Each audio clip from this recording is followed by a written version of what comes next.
call this meeting to order, 7:30 on May 3rd, 2021. Roll call, please. Trustee Babel? Yes. Trustee Blackstock? Here. Trustee Richley? Here. Trustee Knox excused. Treasurer Hart? Here. Clerk Smith here. Supervisor Roush? Present. All right, if you join me in the Pledge of Allegiance. Pledge allegiance to the flag of the United States of America and to the republic for which it stands, one nation, under God, indivisible, with liberty and justice for all. All right, moving on to the approval of the agenda. Are there any additions or deletions to the agenda as presented? Yes. I would like to add NB5, consultation fees from the auditors regarding a state mandated update of our chart of accounts, and closed session after new business 5. Are there any additional additions or deletions? Hearing none, a motion to accept the agenda with the 2 additional installations would be in order. So moved. Support. We have a motion, we have support to accept the agenda with the additions. All in favor signify by saying aye. Aye. All opposed? Motion carries. Moving to the approval of the minutes. They're in your packets. If there are no questions or comments regarding the minutes, a motion to accept would be in order.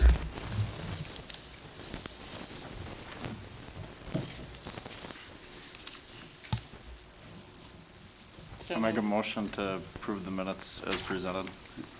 I'll second. We have a motion, we have a support to accept the minutes. Any further discussion? Hearing none, all in favor signify by saying aye. Aye. All opposed? Motion carries to approve the minutes. We have Mr. Courier tonight here as a guest speaker for the St. Clair County Office Homeland Security. Good evening, Supervisor Rush, trustees, Manager Caparelli. Just a little bit of brief insight to my background. I've been involved in public safety in one way or another here in St. Clair County for nearly 47 years, and am on my second tour with the county in a semi-retired role as a planner and a project manager with the Office of Homeland Security and Emergency Management. The county's outdoor alert and warning siren system goes back many years. In 1992 was the first time that there was a uniform means by which the county was able to activate all of the sirens that were in place at that time for a weather event or another public safety event that required the citizens to be notified to tune to another form of information, local radio station, TV station, those types of things. In 1992, a countywide activation plan was put in place, and that was done during my tenure as the county's Director of Communications and the 911 Project Director at that time. That allowed the dispatch center to activate the sirens either individually or in groups for weather events or other public safety emergencies. Prior to that time, they were typically activated locally by the fire department at the fire station or local units of government that had control of them. So if we could go to the next slide, please. When the sirens were implemented across the county several years ago, they were done so at local expense. They were purchased by local municipalities. There was some federal grant money that was used to implement and place sirens in service, and when that was done, the sirens were turned over to the local units of government to follow on with the maintenance, upkeep, those types of things. Under a previous administration at our office, an upgrade project was started in 2009, 2010 to change the activation technology, move it into a more secure means to activate the sirens. Because they were using pager tones previously, radio skip from other counties, other areas, and in this area, London, Ontario, Middlesex County, uses the same radio frequency that these sirens all live on. And their fire department paging tones were activating some of our sirens here and there occasionally.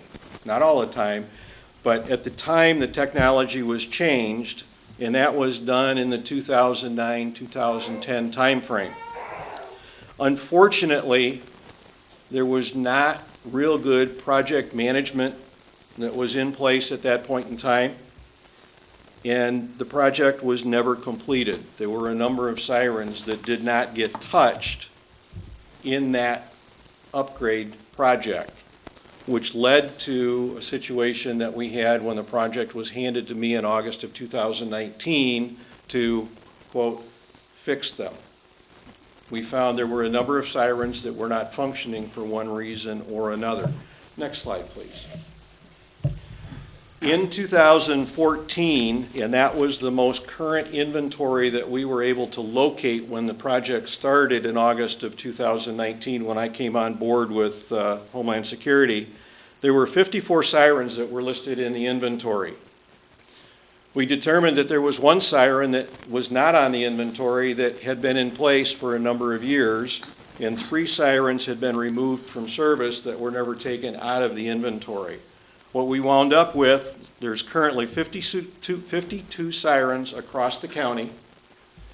The 2 sirens in Algonac were moved to the 800 megahertz radio system as a trial to see how paging on that would work to activate the sirens, and we found out that that's hit and miss.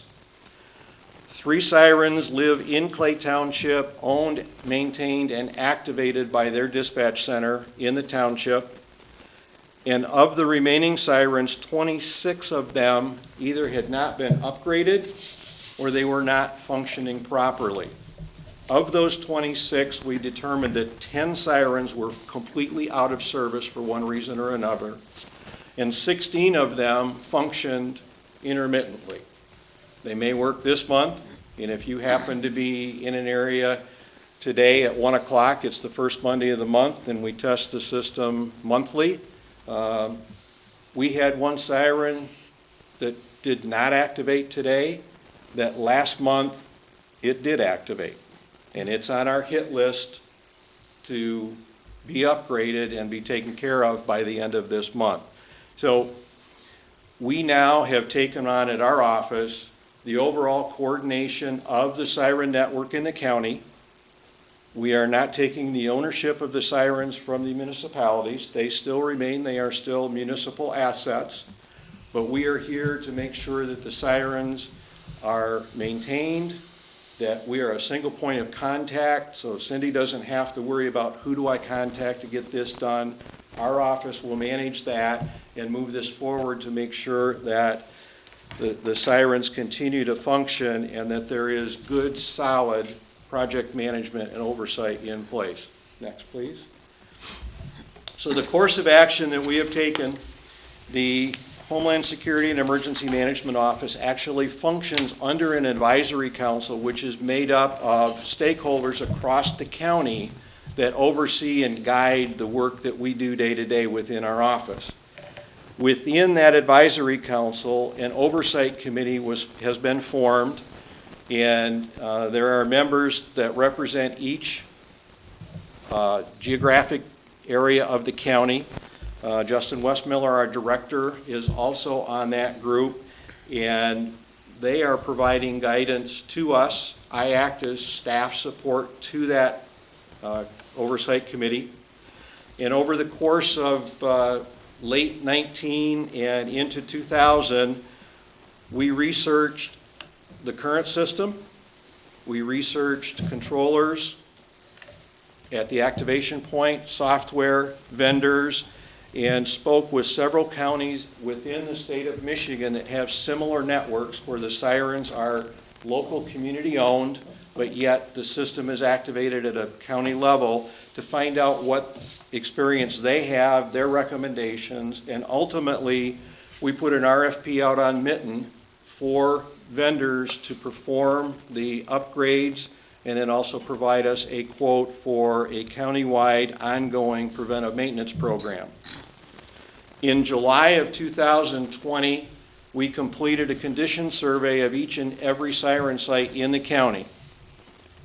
Communities were asked to participate in the cost. It was $250 per siren site, and that put a qualified siren technician at each siren site to take a look at the equipment that was there to determine what type of activation equipment was there, what on the face was work that needed to be done. Unfortunately, because we had aged activation control equipment, we were not able to physically activate the sirens at that time under that agreement, but we at least were able to determine what we needed to do moving forward. We were able to secure a federal grant that was for technology upgrades to be able to replace the equipment at Central Dispatch, which we learned had gone out of manufacturer support December of 2014. The operating system that was on the computer in there was no longer supported by Microsoft, and that has been replaced. And the balance of the funding was earmarked for upgrading the 26 sirens that we knew were not functioning, either completely or intermittently. And the 3 sirens here in East China Township are part of that technology upgrade funding to get them back online. And with that, we have finalized a long-term path and plan to move forward to make sure that the system continues to be maintained and upgraded as best possible. The new equipment that we have in place in dispatch has the ability not only to activate the sirens from Central Dispatch by the 24/7 telecommunicators that are on duty there, but we also have the capability to activate the sirens either individually, countywide, or by region of the county from our Emergency Operations Center at our Homeland Security and Emergency Management Office. So that gives us some redundancy in the system moving forward that was never there before previously. And then there's additional capability that exists that, should we choose, we could even let the National Weather Service automatically activate the siren network in the event of severe weather, and it would automatically let a number of us know that that activation had taken place. So it's a major step forward in technology and capabilities, but the biggest piece of this is the project management and the oversight that we have now put in place to make sure that community assets will continue to function and provide that vital warning to the residents of your township and the balance of the county in the event of severe weather or other needs to notify them, for example, of possibly in-place sheltering because of a hazardous material issue or something like that. So have next slide, please. As I mentioned, our office will provide coordination for the system to make sure that things stay in place. We will coordinate a countywide annual preventive maintenance program. The 3 sirens that are in place here in the township are an older model siren. It is basically a mechanical and compressor-driven siren, and the cost to do those annual maintenance visits will be $250 per siren per year. So $750 total would provide preventive maintenance on all 3 of the sirens that currently live in East China Township. That's once they are upgraded, repaired, and fully operational.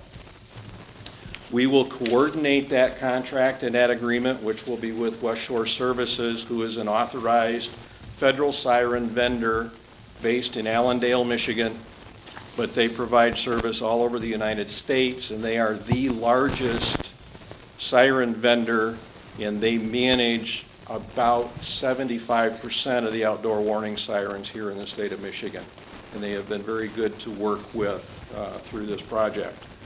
Next slide, please. So specifically the 3 sirens that live here in the township, just to give you an idea of the costs that were outlaid in the grant, $10,020 out of this grant have been earmarked to the 3 sites here in the township to do the necessary technology upgrades. Those monies have been encumbered. The siren at the cemetery actually is operational, was upgraded. During the process of installing the upgrade equipment and everything else, West Shore wound up doing just over $1,000, $1,045 in repair work that has not been billed to the township yet, but they had technicians there. They wanted to get that siren up and running, and in order to test it, they had to do that repair work at the time. The siren in the township park, because of the weather and wanting to be respectful of the lawn and the grass and everything else there, West Shore did not want to drive their bucket truck across the lawn up to the siren location. We're now at the time of year, except for this week, it looks like Mother Nature is going to give us a week's worth of rain. They'd like to be able to get to that siren without having to mat all along the path for the bucket truck to get there. So we have the money earmarked for that site to upgrade it. They have not had a chance to take a look at it in depth to see what repairs might be necessary there. And the siren at the DPW facility on Springborn Road actually has the chopper motor, which is actually what makes the siren rotate and create the siren sound, the audible sound in the siren.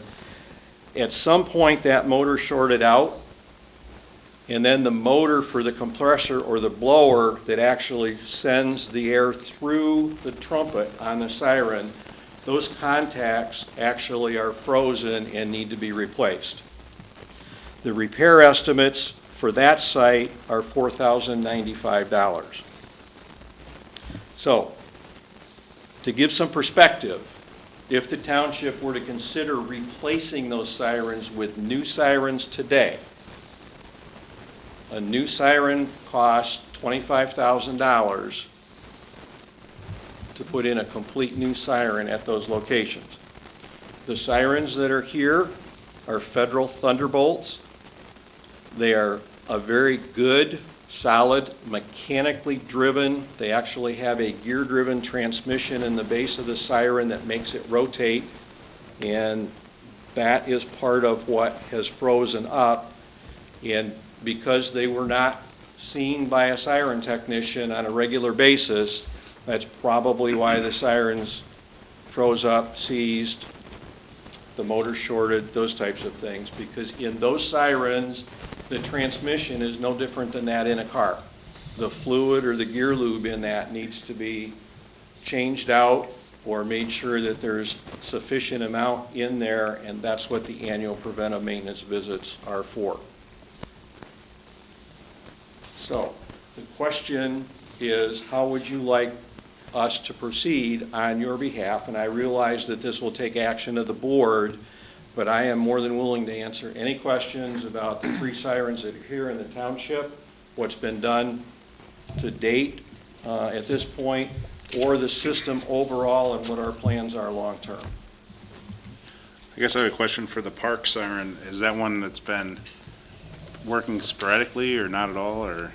It works when it feels like it. Okay.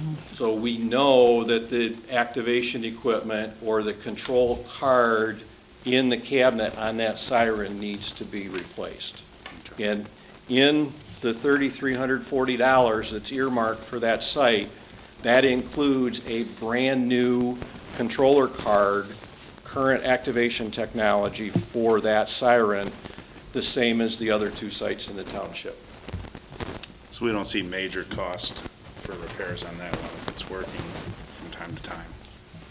I had hoped that West Shore would get out here and take a look at that one before this meeting, and they were not able to get a technician out to do that. I tried to press the service manager and the operations manager at West Shore to shoot from the hip, and I understand why he wasn't comfortable putting a number out there. I don't know that I'd be real comfortable putting a number out there without solid background. What he did say is he didn't expect that the costs for the Township Park siren would exceed what the costs are that they've quoted for the Springborn Road siren, if that kind of helps frame a decision for you. So at this point, those are grant funds that are covering those that'll bring them up to speed, and then from that point, we would just have the $250 per year per siren? Yes, and the Maintenance. repair costs to get them operational cannot come out of the grant. They would be costs that would need to be borne by the township if you choose to have them repaired, so that the grant investment in those sirens to current activation technology will keep them working on a regular basis. So there is a township outlay that would be required to cover the repairs to the mechanical equipment in the sirens, because the grant does not allow for those types of costs to be covered. It's only specifically for technology upgrades. And then once all of that's done, then the township's expense would be $750 a year for the preventive maintenance. Plus any repairs that would arise. Right, any repairs that would arise at that point in time, but they should not be anywhere near as costly as this. They've been sitting for a long time, and we bought them used years ago, so, I wish I Yeah. could wave a magic wand and undo some of the lack of project management and that, but we are here and this is what we're dealing with, and we have a majority of the countywide siren network functioning now, where a year ago, it was more of the network was not functioning than we have working today. So we're making progress. What's generally the average lifespan of a siren? So there are some sirens that are in service in the county that have been in place for 40 years. And the Thunderbolts that are here in place in East China Township are older sirens, and some of the Thunderbolts in other parts of the county have been in place for 35, 40 years, and they're still functioning. But a couple of those Thunderbolts also, same situation that we have here, they were not maintained, they were somewhat neglected for a period of years, needed a little bit of TLC, and probably a good solid wrap on the mechanics of it. They're now functioning, and they're functioning fine. And they will continue to function as long as they're looked at and cared for on an annual basis.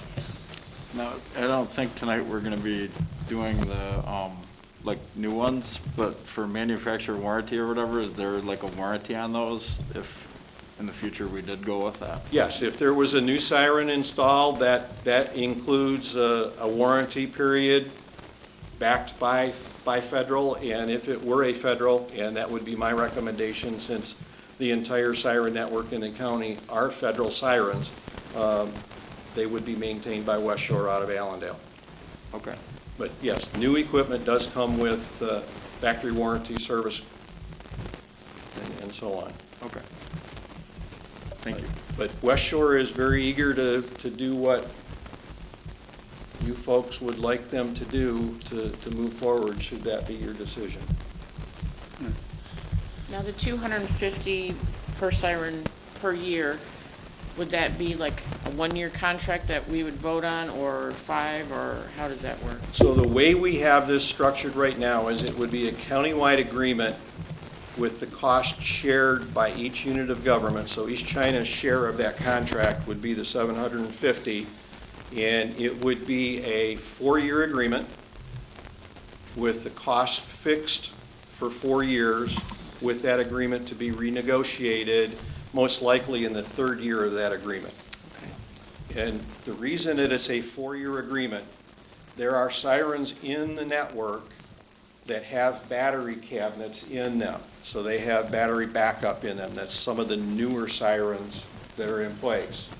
And the normal battery cycle for those sites is 4 years. And factored into that maintenance agreement cost is a new set of batteries for each of those sites over that 4-year period. Now, it's not 250, it's in the neighborhood of $500 or $600 per site for those sites, but that's the reason behind the 4-year in the agreement. So you're saying on Siren 129, the 4,095, is that just the mechanical upgrades, or does that include the technology that's partially covered? That 4,095 It's is just strictly the mechanical repairs to that siren to replace the shorted motor, the blower contacts that are frozen, and the labor and the bucket truck time that goes with that. But the technology upgrade is kind of included because we have the grant towards that. Right. The technology upgrade is already there. The grant money has been earmarked for all 3 of the township siren sites. So that's ready to go. It's actually, there's boxes for the site 128 and 129 in our office that have the new boards and the control equipment in them marked for those sites, ready to go. The technology has already been upgraded in Site 127, the site at the cemetery. And thank you, by the way, for your DPW crew for clearing the trees from that site. Any further questions? No. Very thorough. Thank you very much. Thank you very much for your time. Thank you. Can we expect the quote for 128 by our next meeting? Hopefully, if weather. Weather permitting. I actually asked when that could be scheduled, and there's going to be other work that that West Shore is going to be doing in the county on some of the other sites. So ideally, what I'd like to do is when they're in the county doing that work, have them come take a look at that site, and we'll coordinate that with you or your DPW supervisor to get access through that gate. And we can take a look at that to see what other repairs may be necessary. If we all get up on the right side of bed that day, maybe it's just the technology upgrades that need to go in there to make it function. We don't know. Okay? Anything else? I think we're good. Thank you. Okay, thank you. Thanks, Would Bob. you like me to stay for the balance of the meeting? I see there's an item on your new business agenda. It's up to you. You're welcome to stay or you're welcome to go. All right, moving into public comment. I see we have a couple residents here. You guys take your turns at the podium. We try to limit to 3 minutes, but if anybody wants to step up and. All right. Doesn't matter.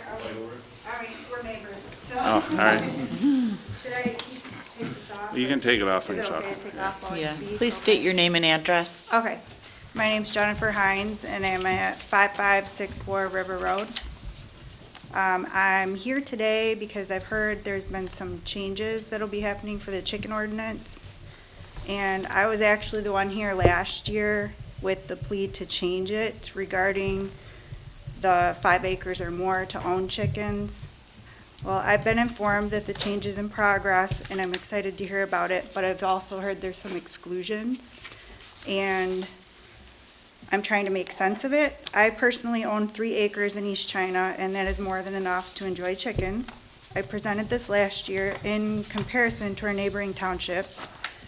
Of course, I get there being rules, but I believe it should be equal across the board for all residential zones, as long as the requirements are met. I'd be really disappointed if somehow we end up excluded after all the hard work I did last year presenting a petition and all the ordinances from neighboring townships to help make it a change. So I've heard that you're only including 1 residential zone. I don't know if that's a fact. I've just heard through my neighbor calling and finding out on the phone. So I guess I want clarification on what the new ordinance may end up being. Sure, I'd love a To my copy. knowledge, it is not just 1 residential zone. Okay. Sorry, 1 through 3. Okay, we have divided it to, in your case, it'd be considered hobby animals, Yes, and I believe it's 6 chickens per acre. yeah, So if you have 3 acres, yep. I have 3 acres, but for some reason, I guess whoever answered the phone when my neighbor called to find out was told differently and that we would not be included, even though we both own acreage. So I was not understanding any sense that made, and I was just trying to come here tonight to clarify. you like?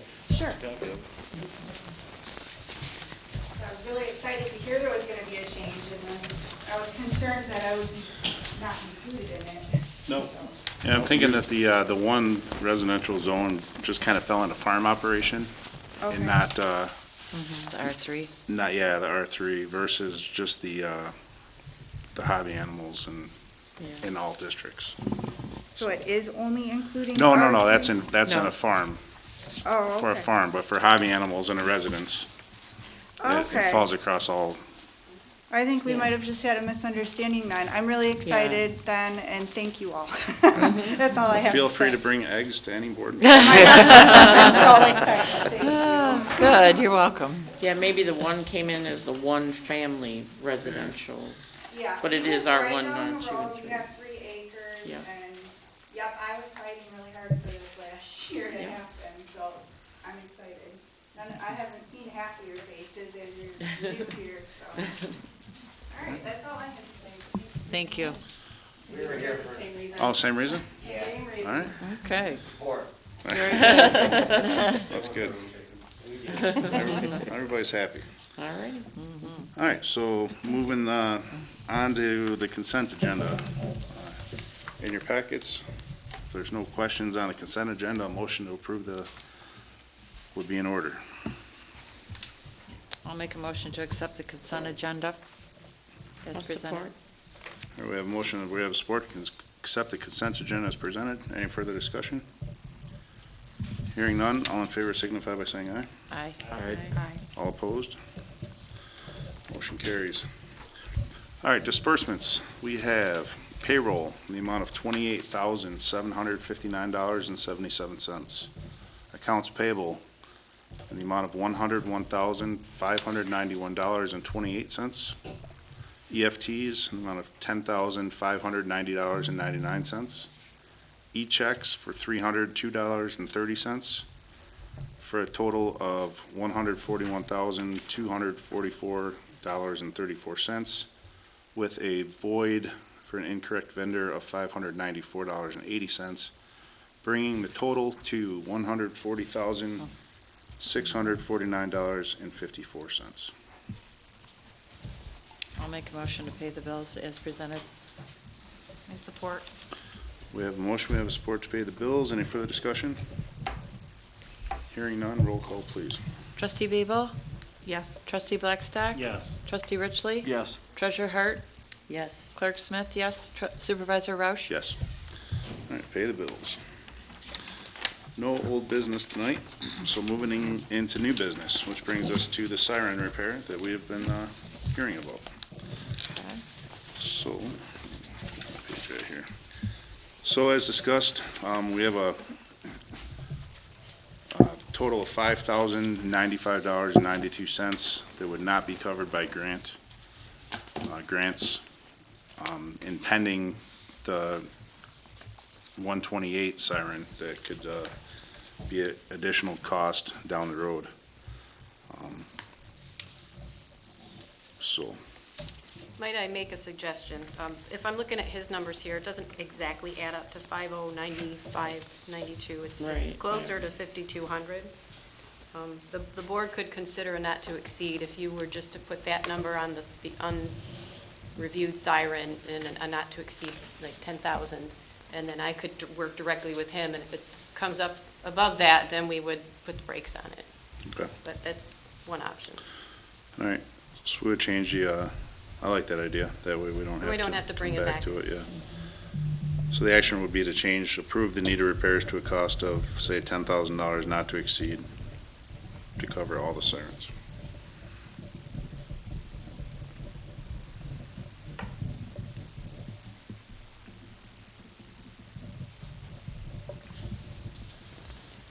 would that also be, as part of the motion to enter into an agreement? Do we sign an agreement with the county then for that as well?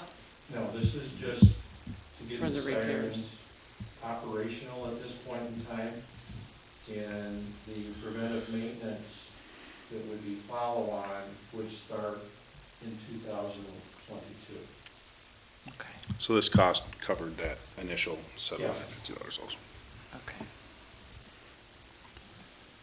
All right, I'll make a motion not to exceed 10,000 to cover the refurbishment of all 3 sirens. Bring them up to date. I support. All right, we have a motion, we have a support to approve the needed repairs at a cost of not to exceed $10,000. Any further discussion? Hearing none, roll call, please. Trustee Babel? Yes. Trustee Blackstock? Yes. Trustee Richley? Yes. Treasurer Hart? Yes. Clerk Smith, yes. Supervisor Roush? Yes. All right.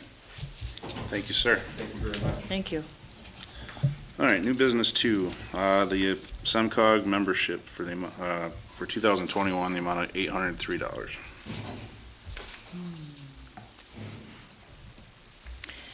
Have we, I know in years past, we were never a member of SEMCOG. Have we changed that? Have we been a member in the last couple of years, or?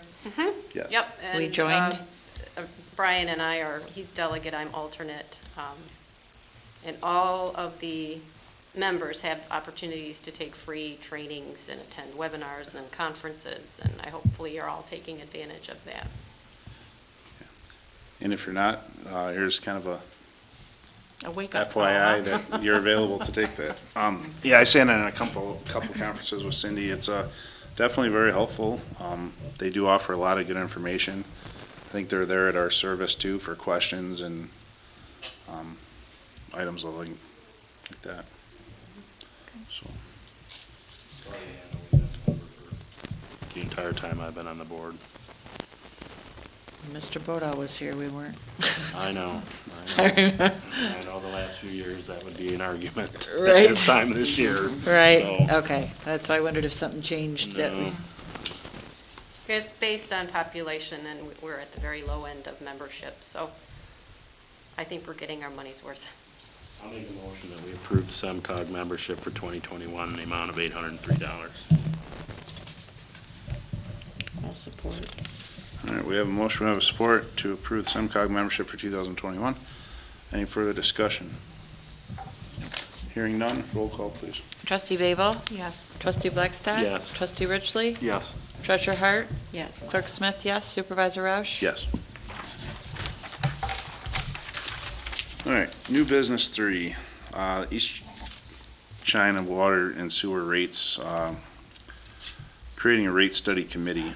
So basically, there's no action tonight. We're looking at the board's opinions on creating the rate study commission to do the assessment of the rates, I guess, for the next 4 years. We've talked to a couple folks that were on the committee before. I believe it was like the water and sewer guys. Right, so typically it's going to be the department heads, and I would be involved, our bookkeeper would be involved, and we pull in people as needed, but we need a kind of a core group that represents the voice of the board and/or the community as far as what direction you'd like to go with your rates and what you'd like to use those for or not use those for. I would like us to ask Trustee Nats to be part of that. He's a very good insight on the financials of Sewer and Water Authority. Very, extensive knowledge.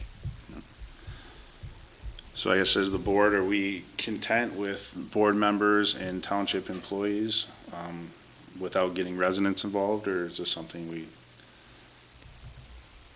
Yes.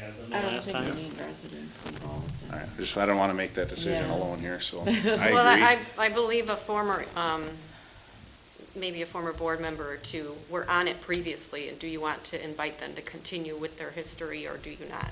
Is kind of, because they're now no longer, formally elected, they're just community members, so. How many would we have if we have the department heads, like are we talking like 5 people? We Are had thinking? a pretty large group. There's probably at least almost 10, Yeah. 10, 11. Yeah. I mean, with everybody, there was, I was on it. And part of the Department reason that heads. it's big is you've got people introducing information. So department heads are there mostly to provide data and historical perspective. You're going to have your other perspectives as to, when you get down to making a recommendation to the board, that would be not a staff level type of thing. All right, so I guess we could say we're going to keep it board members and staff, previous board members, anybody that I guess previously has served on this, we'd have the opportunity to bring back. Has knowledge about it, Yeah, experience. that has knowledge. We're not necessarily going to limit the amount, but we'll try to just keep it at a reasonable level. Is there a reason we're doing this again since, right now, because the recommendations were already kind of made through 2023? Are we just revisiting those We again? have to or- have in place our actual plan if we are moving forward with the revolving loans, the SRF loans for the water and the sewer. We have to have our rate plan in place so that we know if we're going to be repaying those loans either through rates or some other funding mechanism. Okay. So at this time, and those are only recommendations through next year, the Township Board has only adopted through actually this year. October, then it'll fall off and we'll need more recommendations to move you forward. But we do have a short time frame. We'll want to have a solid recommendation to the board by September, October at the latest. Any further discussion on the committee? All right. All right, moving on to new business 4, which is the first reading of the ordinance for the animals, I guess. Would you like me to read? Do you feel like reading? Sure. It's a long one. Would you like me to read the new parts or all of it that's crossed off? And I think just We the, typically read the actual ordinance. We just typically read the opening segment and usually state that it's available for public review. Okay. Any objections, Cindy? We don't typically read the entire ordinance section. There are occasions where it has to be read into the minutes in its entirety. Honestly, I don't have those in front of me. I think it's more of a, not a zoning ordinance when we did the marijuana ordinances and policy based, but I don't have that at my fingertips. But it usually, I'm used to hearing it read into the minutes fully. It'll be incorporated into the minutes, the readable copy, but I can just summarize maybe. Is that acceptable for you guys? Acceptable Maybe to me. just like the changes. Okay. I gave mine away, so. Okay. This is the first reading of ordinance 320. It is to amend the Code of Ordinances, Chapter 480, Article 2, Section 480-5, Chapter 480, Article -4, Section 480-11, Chapter 480, Article 4, Section 480-12. The purpose of this ordinance is to amend the keeping of animals. It redefines small animals, large animals, principal uses permitted in R1, R2, and R3 one-family residential districts, mainly. I will move for the first reading of this ordinance, or as presented. all right, we have a motion, we have a support to accept the first reading of the ordinance. Any further discussion? Hearing none, all in favor signify by saying aye. Aye. Aye. All opposed? Motion carries.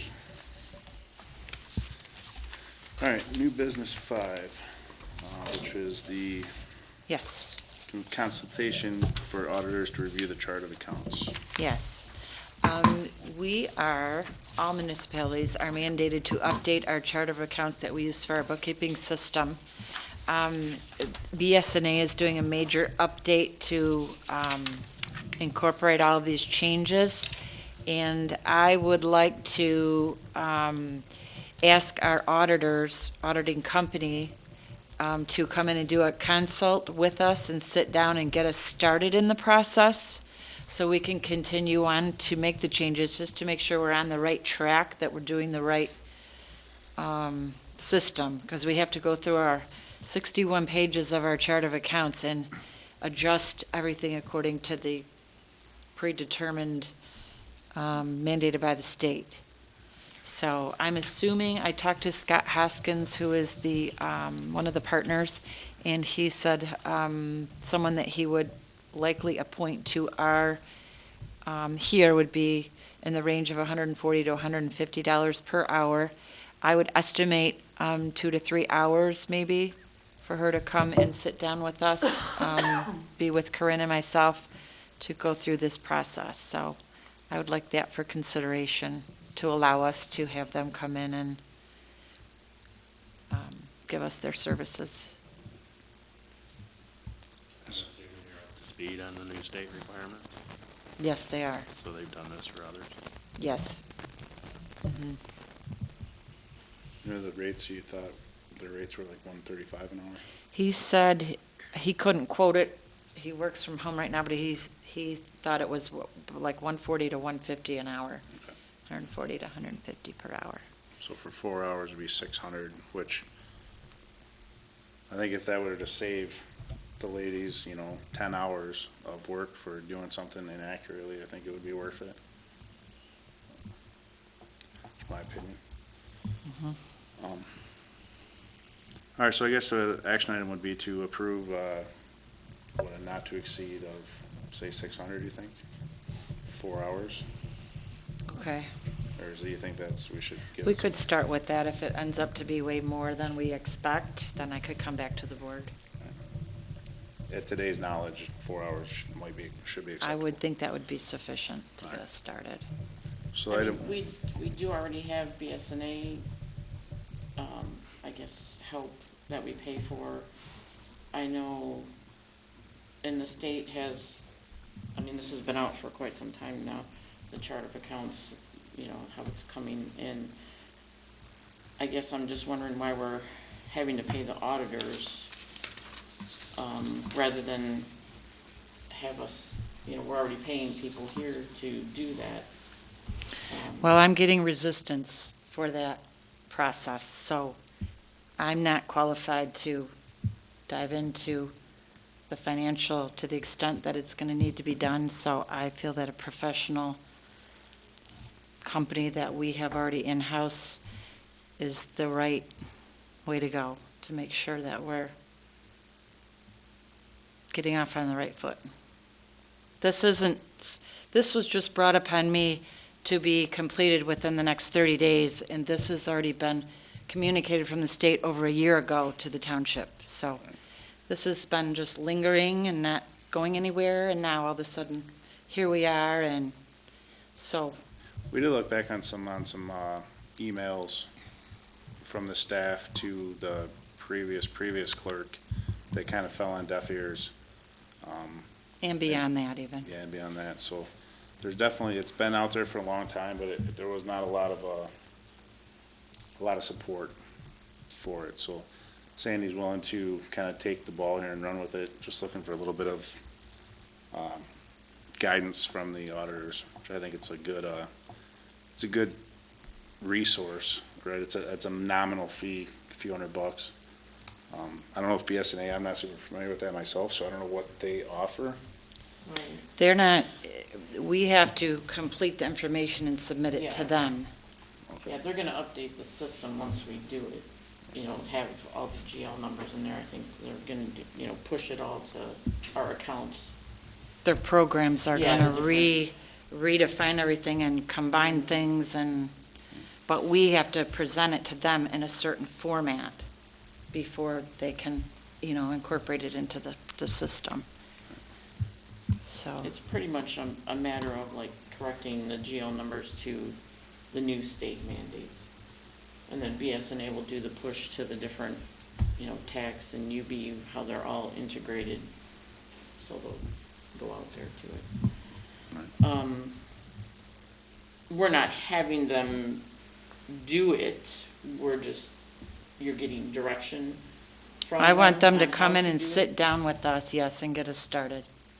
I actually have a meeting set up with Cindy and myself and hopefully Corinne tomorrow at 10:30 to see what she's started, where, what's been done, where are we at, where do we need to go? It has been in process, and we've done a lot of the legwork. It's just the decision-making is got to be at a different level as far as should we go, transfer this account number to that account number or this account number to that account number, which makes the most sense. And I think that's the kind of direction that they can give. And without, the board is giving Sandy the direction to consult with the auditors. The bookkeeper doesn't have the authority to do that, really, not directly. Right, but I'm saying the auditors are not gonna be doing the whole project. No, they're going to offer suggestions, advice, direction, and confirmation of what we've done and the direction we're heading and making sure that we're on the right path. It would take a lot more hours than 4 hours to complete this project. Oh, yeah. But yeah, I've heard roughly in the range of 40 hours is the estimated time to perform this. Yeah. So, I'll make a motion to allow our auditors to come in and give us aid for not to exceed of $600. I support. All right, we have a motion, we have a support to approve the auditors to consult for the chart of accountings for not to exceed $600. Any further discussion? Hearing none, roll call, please. Trustee Babel? Yes. Trustee Blackstock? Yes. Trustee Richley? Yes. Treasurer Hart? Yes. Clerk Smith, yes. Supervisor Roush? Yes. All right, I'm going to make a motion to have a closed session here. I guess. Did you notify No. that we're having closed session? No, what we. Okay, I'll make a motion. We go into closed session at 8:22 to discuss the consideration purchase of real estate. We have a motion, we have support to have a closed session. All in favor, signify by saying aye. Aye. All opposed? All right.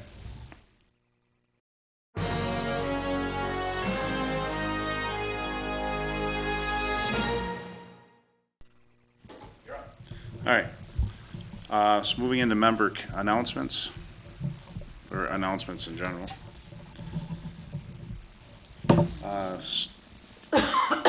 Any announcements tonight? I don't have anything. No. All right. Move into member comments. Start with Treasurer Hart, I have nothing. Clerk Smith, No, thank you. Trustee Blackstock, Nothing, thank you. Trustee Babel. I'm glad to see that you are feeling much better. Thank you. That's about it. Trustee Richley. Nothing, thank you. I have nothing myself tonight either. So, that being said, motion to adjourn the meeting would be in order. So moved. Support, 8:32 PM. All right. We have a motion of support to close the meeting at 8:32. All in favor, signify by saying aye. Aye. Aye. All opposed? Meeting adjourned. Thank you.